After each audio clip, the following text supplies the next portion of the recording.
അസ്സലാമു അലൈക്കും. എല്ലാവർക്കും താജുവേഴ്സിലേക്ക് സ്വാഗതം. അപ്പോൾ ഇന്നത്തെ നമ്മുടെ റെസിപ്പി എന്ന് വെച്ചാൽ നമ്മൾ പപ്പക്കായ ഇല്ലേ, പപ്പക്കായ ഓമക്കായ പല സ്ഥലത്തും പലതാട്ടോ പറയുക, അത് വെച്ച് പെട്ടെന്നൊരു ഒലർത്തുണ്ടാക്കണ റെസിപ്പിയാണ് കേട്ടോ. അപ്പോൾ അത് ഇതേ വലിപ്പത്തിലുള്ളൊരു പപ്പായ കേട്ടോ എടുത്തിരിക്കണത്. അപ്പോൾ ഇത് ആദ്യം ഒന്ന് കഴുകി വീണ്ടും നമ്മൾ തൊലിയൊക്കെ കളഞ്ഞിട്ട് ഒന്നുകൂടെ കഴുകി അതിൻ്റെ കുരുവൊക്കെ കളഞ്ഞെടുത്തതാണ് കേട്ടോ. അപ്പോൾ ഇനി നമ്മൾ വീണ്ടും പീസുകളാക്കി എടുക്കൂലേ, അതിന് ശേഷം നമ്മൾ കഴുകരുത്. ഇങ്ങനെ മുറിച്ചെടുത്ത് തൊലിയൊക്കെ കളഞ്ഞതിന് ശേഷം നമുക്ക് കഴുകിയെടുക്കാം. ഇനി നമുക്ക് അതെങ്ങനെ കട്ട് ചെയ്യണമെന്ന് നോക്കാം. അപ്പോൾ ഞാൻ ഇതേപോലത്തെ ഗ്രേറ്റർ വെച്ചിട്ടാണ് കേട്ടോ അത് അരിഞ്ഞെടുക്കുന്നത്. അപ്പോൾ ഇങ്ങനെ ചെയ്തെടുക്കുന്ന സമയത്ത് പെട്ടെന്ന് തന്നെ വേവുകയും ചെയ്യും, വെള്ളമൊന്നും ഒഴിക്കുകയും വേണ്ട, പെട്ടെന്ന് തന്നെ വെന്തിട്ടിക്കൊള്ളൂ കേട്ടോ.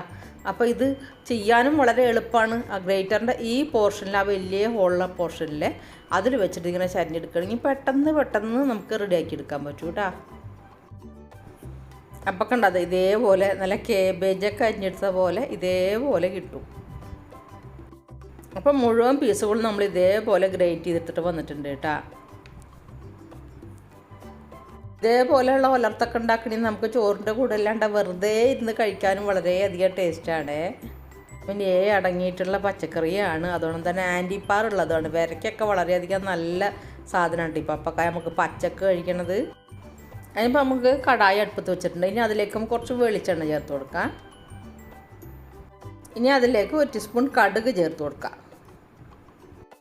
കടുക് പൊട്ടി വരുമ്പോൾ നമുക്ക് 1 ടീസ്പൂൺ തന്നെ കടലപ്പരിപ്പ് ചേർക്കാം കേട്ടോ. അതിനുശേഷം നമുക്കൊരു 5 അല്ലി വെളുത്തുള്ളി ഇതുപോലെ അരിഞ്ഞെടുത്തതാണ്. അപ്പോൾ അത് നമുക്ക് ചേർത്ത് കൊടുക്കുക. വെളുത്തുള്ളിയൊക്കെ എല്ലാ ഉപ്പേരികളിലും കറികളിലൊക്കെ ചേർക്കുന്ന ആരോഗ്യത്തിന് വളരെയധികം നല്ലതാണ് കേട്ടോ. 3 പച്ചമുളക് ഇതേമാതിരി നടുക പിളർന്ന് നമ്മളെ ഗുണ്ടുമുളകാണ് കേട്ടോ, എരിവുള്ള ആൾ. അപ്പോൾ വെളുത്തുള്ളി പച്ചമുളക് ഇഞ്ചിയൊക്കെ ചേർക്കണം നമ്മൾ റെസിപ്പികളിലൊക്കെ ഇല്ലേ, ആദ്യമേ തന്നെ ഇവരെ ചേർത്ത് കൊടുക്കണം കേട്ടോ. അപ്പോഴാണ് കറിക്ക് അതിൻ്റെതായ വെളുത്തുള്ളിയുടെ ഫ്ലേവറൊക്കെ എണ്ണയിലോട്ട് ഇറക്കിയിട്ട് നല്ലൊരു ടേസ്റ്റ് ഉണ്ടാവുക. ഇനി നമുക്ക് 2 ഉണക്കമുളക് അതിൻ്റെ കുരുവൊക്കെ കളഞ്ഞെടുത്തതാണ് കേട്ടോ, പൊട്ടിച്ചത്, അതും കൂടെ ചേർത്ത് കൊടുക്കുക. ഇനി ഇതൊന്നും നമുക്കൊന്ന് വഴറ്റിയെടുക്കാം. നിങ്ങൾ ഒരു പ്രാവശ്യമെങ്കിലും ഇങ്ങനെ പപ്പായൊക്കെ കിട്ടുമ്പോൾ ഇതേപോലെ ചെയ്ത് നോക്കിയാൽ വളരെ പെട്ടെന്ന് തന്നെ തയ്യാറാക്കി എടുക്കാൻ പറ്റും. അതിൻ്റെ പോഷകഗുണങ്ങളൊന്നും നഷ്ടപ്പെടാതെ വെള്ളമൊക്കെ ഒഴിച്ച് ഒരുപാട് തീയിലൊന്നും വേവിക്കരുത്. അതുകൊണ്ട് തന്നെ ഇതൊരു സവാള, ചെറിയ സവാളയാണ് കേട്ടോ, അത് ഇങ്ങനെ ചെറുതാക്കി അരിഞ്ഞെടുത്തതാണ്. അതുകൂടി നമുക്ക് അതിലേക്ക് ആവശ്യമുള്ള ഉപ്പും കൂടി ഞങ്ങൾ ചേർത്ത് കൊടുക്കാം കേട്ടോ. അപ്പോൾ പെട്ടെന്ന് തന്നെ ഈ സവാളയൊക്കെ നന്നായിട്ട് വഴണ്ടിട്ടിക്കോളും. നമ്മുടെ വീഡിയോകളും റെസിപ്പികളൊക്കെ നിങ്ങൾക്ക് ഇഷ്ടപ്പെടുകയാണെങ്കിൽ ആദ്യമായിട്ട് കാണുന്നവരാണെങ്കിൽ ഒന്ന് സബ്സ്ക്രൈബ് ചെയ്യണേ. അപ്പോൾ ഈ സമയത്താണ് കേട്ടോ കുറച്ച് കറിവേപ്പില ചേർത്ത് കൊടുക്കുന്നത്. ആദ്യമേ തന്നെ കറിവേപ്പില ചേർത്ത് കൊടുക്കുമ്പോൾ അതിൻ്റെ ഗ്രീൻ കളറൊക്കെ കണ്ട് നഷ്ടപ്പെട്ടിട്ട് കാണാനൊരു ലുക്ക് ഉണ്ടാവില്ല. അപ്പോൾ അതുകൊണ്ടാണ് ഞാൻ എപ്പോഴും കറിവേപ്പില ഇങ്ങനെ അവസാനമായിട്ട് ചേർക്കുന്നത്. അപ്പോൾ അതിലേക്കൊരു 1/2 ടീസ്പൂൺ മഞ്ഞൾപ്പൊടി ചേർത്ത് കൊടുക്കുന്നുണ്ട് കേട്ടോ. കാരണം നമ്മുടെ പപ്പായ ഏകദേശം 1 കിലോനുണ്ട്. അപ്പോൾ അതുകൊണ്ടാണ്, അല്ലെങ്കിൽ നമുക്കൊരു 1/4 ടീസ്പൂൺ ചേർത്ത് കൊടുത്താൽ മതി. ഇതിപ്പോൾ ഞാനൊരു 1/2 ടീസ്പൂൺ ചേർത്ത് കൊടുക്കുന്നുണ്ട് കേട്ടോ. അപ്പം നമ്മുടെ റെസിപ്പികളൊക്കെ കഴിക്കാൻ ടേസ്റ്റ് മാത്രം ഉണ്ടായാൽ പോരല്ലോ, കാണാനും നല്ലൊരു ലുക്ക് വേണ്ട, എന്തെങ്കിലല്ലേ നിങ്ങളതൊക്കെ ഒന്ന് കാണുള്ളൂ. ഇത് ഒട്ടും തന്നെ കൂടുതലില്ല കേട്ടോ, നല്ല കറക്റ്റാണ്. ഇനി നമുക്ക് ഗ്രേറ്റ് ചെയ്ത് വെച്ചിരിക്കുന്ന പപ്പായല്ലേ അത് അങ്ങോട്ട് ചേർത്ത് കൊടുത്തിട്ട് നല്ലതുപോലെ ഒന്ന് മിക്സ് ചെയ്തെടുക്കാം. അപ്പോൾ ഇനിയുള്ള മെയിൻ പരിപാടി എന്ന് വെച്ചാൽ നന്നായിട്ട് ഇതൊന്ന് മിക്സ് ചെയ്തെടുക്കലാണ് കേട്ടോ.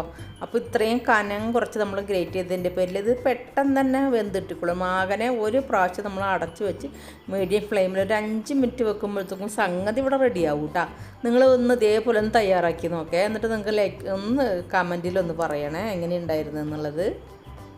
ഇനി നമുക്കിത് അടച്ച് വെച്ചിട്ട് 5 മിനിറ്റ് ഒന്ന് മീഡിയം ടു ലോ ഫ്ലെയിമിൽ നമുക്ക് വേവിച്ചെടുക്കാം കേട്ടോ. ഒട്ടും തന്നെ വെള്ളമൊന്നും ചേർക്കണ്ട.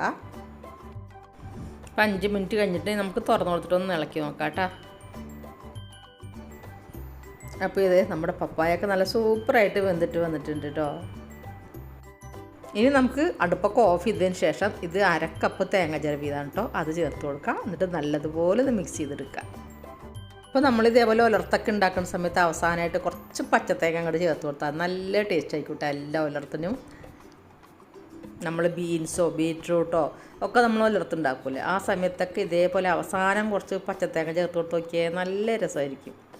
അപ്പോൾ നമ്മുടെ പപ്പായ ഒലർത്തിൻ്റെ പരിപാടി ഇവിടെ കഴിഞ്ഞ് നമുക്കത് ചൂടോടുകൂടി വെറുതെ കഴിക്കുകയും ചെയ്യാം. അതുകൊണ്ട് തന്നെ ചോറിൻ്റെ കൂടെയൊക്കെ കഴിക്കാനൊക്കെ വളരെ ടേസ്റ്റിയാണ്. വീഡിയോ തുടങ്ങുമ്പോൾ തന്നെ ആ ലൈക്ക് ബട്ടൺ ഒന്ന് പ്രസ് ചെയ്യണേ.